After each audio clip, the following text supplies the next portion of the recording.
Budget work begins for lawmakers, and that question of who pays and how much is going to drive decisions about several proposed tax reforms up for discussion. Here's an overview of the impending tax reform debate. It's official. Louisiana has the highest average combined state and local sales tax in the nation. That's according to the Tax Foundation. The state's sales tax registering at 9.56%. Paying your fair share of taxes is up for debate and a possible remake with the new administration. We have one of the most complicated tax structures in the country. We're one of about 15 states with a corporate franchise tax. We're one of about 12 states with an inventory tax. We have the highest combined sales tax rate in the country, just above Tennessee now. Governor Jeff Landry is targeting tax reform as a policy priority in the legislative session. He's calling for the elimination of Louisiana's personal income tax.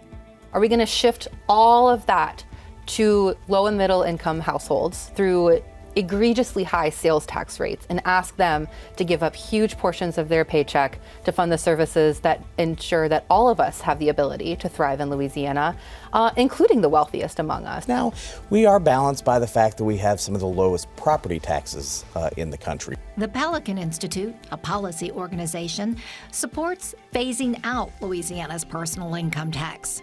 Two sides of the equation as lawmakers tackle tax reform in 2024.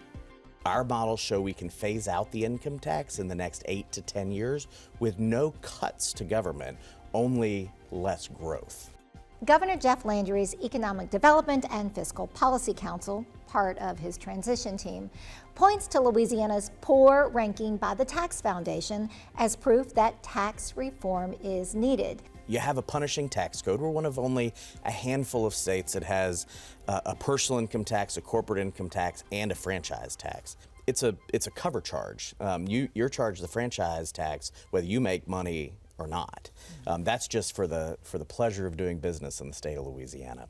According to the Tax Foundation, Louisiana ranks 40th out of 50 states on the 2024 State Business Tax Climate Index. When businesses are trying to figure out where they want to invest their capital and they see this is one of the worst places to do it, not necessarily because the burden is so high, but it's so complicated to navigate all the various tax structures, the goal is to simplify that. Landry's proposed business tax reforms also include eliminating a requirement that companies create new jobs to receive property tax exemptions through the Industrial Tax Exemption Program known as ITEP. One of the added layers that the previous administration put on was a proof of jobs requirement. And that's something that traditionally has not been there. It's kind of a guessing game. The ITEP program was never meant to be a jobs program. It was meant to attract investment to Louisiana. A big challenge to tax reform, compensating for the loss of revenue in the state budget.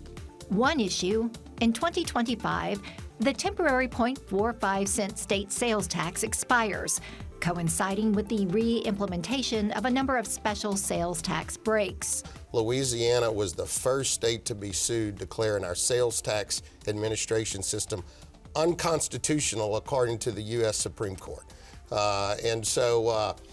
We need to fix that. The general consensus is that Louisiana's tax code is complicated and in some cases counterproductive for businesses and households. How to fix it falls to lawmakers in the year ahead.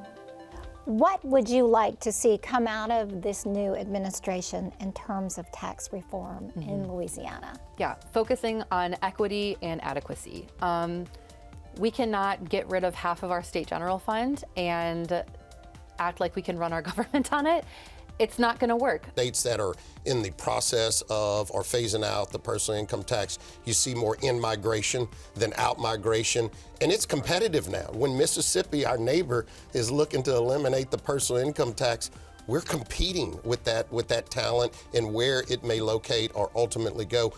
It deserves all points of view being made. It deserves a grand debate in our legislature and across the state, and I think that's what we're going to get.